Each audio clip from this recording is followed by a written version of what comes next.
show. Hello. Thanks very much for joining us. That man over there is Chick McGee at the sports desk. Bob's at Master Control. Christy Lee is right next to me at the news desk. In the interview loft, comedian Danny Bevins is here with us, and comedian Denis Donohue. And we were talking kind of a generational thing going on here. We were talking about with Dennis about strollers.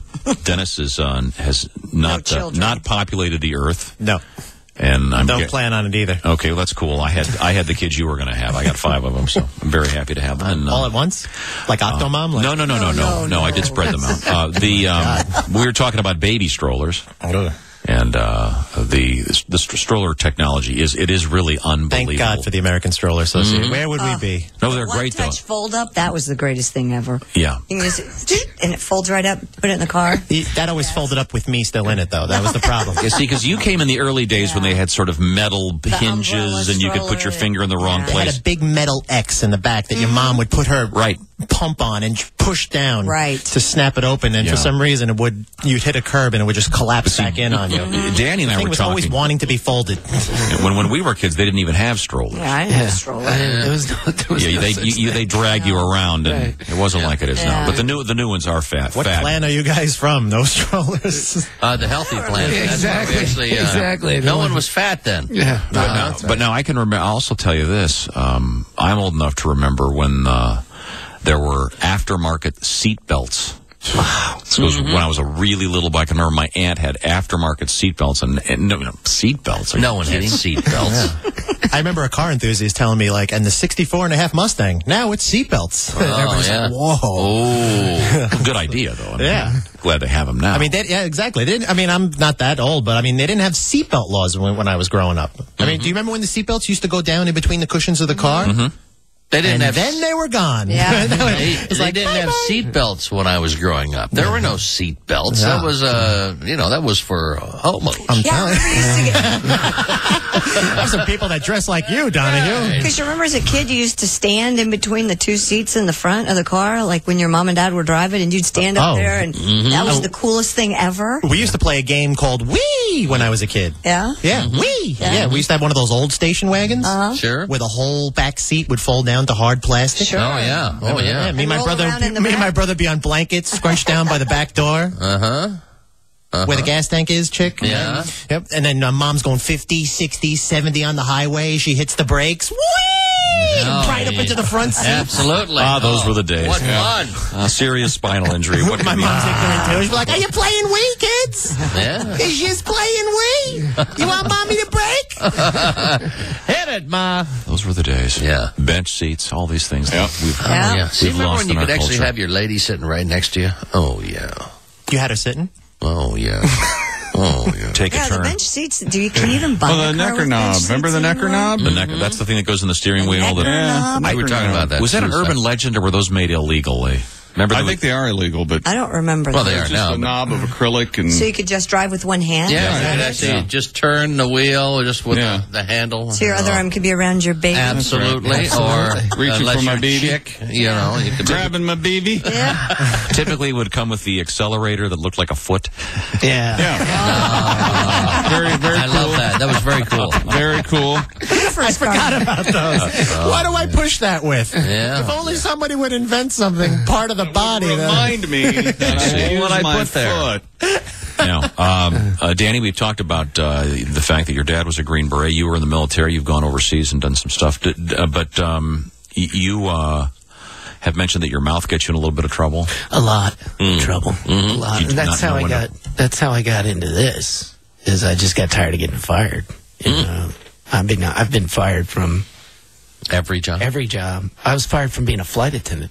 What? You were a flight attendant? After I got out of the Army, Really?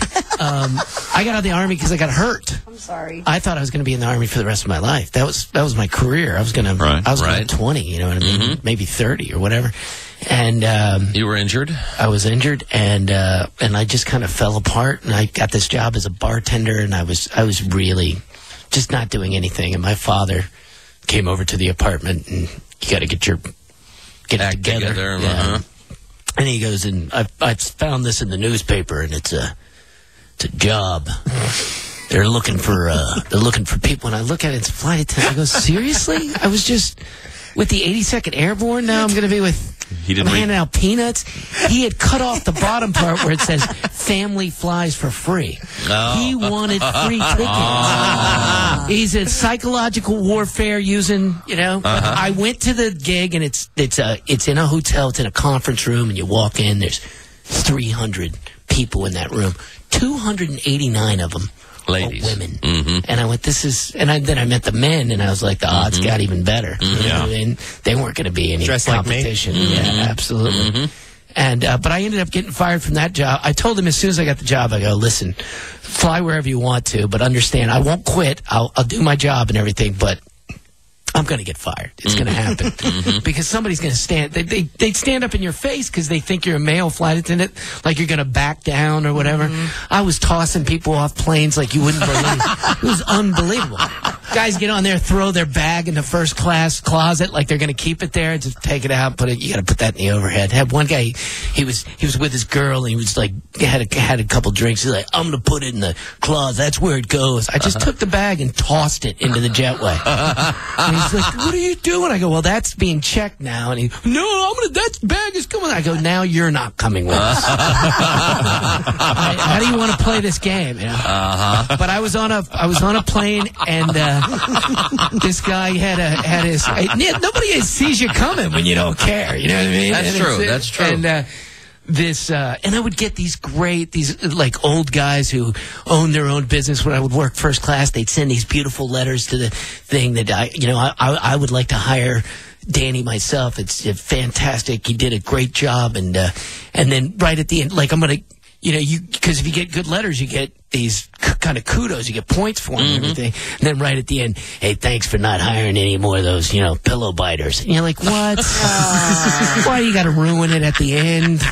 Nobody's going to... Does that null and void the good letter? But I had a guy, he wanted to give me his tray, and I wouldn't take his tray because we didn't have carts. We had to pick them up manually. Right. And he wanted to be like, I'm done. I need my space. And I just walk around it. And then I came back, and he dropped it in front of me, so I kicked it under his feet, and then he just took it and threw it at me. And he had this little troll wife, and I told him, that was it. I just told him, I'm gonna kick your and your little troll wife right here on the plane, right? Like I'm gonna start, and that's the end. You can't threaten. Is that where you? Is that kind of where you got fired? That was it. That was the. Just wondering if that led. But that's still legend on the airline. I can't mention the airline, but that's still legend. I'm a legend in that because of that. Are you allowed to fly on that airline now? Yeah, they don't.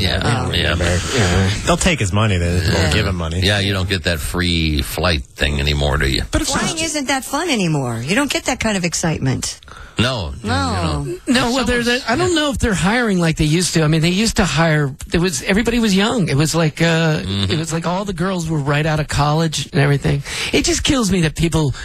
If you're in a job that you hate, I understand if you got like a family and you got kids and there's things that you have to protect. That makes sense. But if you're young and you're in a job that you hate, change job. Go ahead and get fired. It's the greatest feeling in the world. It really is. And go all the way. Make them escort you from the building. Seriously. No waiting till Friday. And on the way out, make threats. I'm coming back Friday. You know what I mean? I'm going to get even on Friday, right? Because that's funny twice. It's funny on the way out, and then it's funny on Friday when everyone calls in sick. You're not there, but you get the call back anyway. And you're the topic of conversation at the office for the next week. Oh, yeah. They love you. And with your attitude, you could have been a meter maid. Oh, my. That's what I'm taking away from this. Danny Bevins has an attitude problem.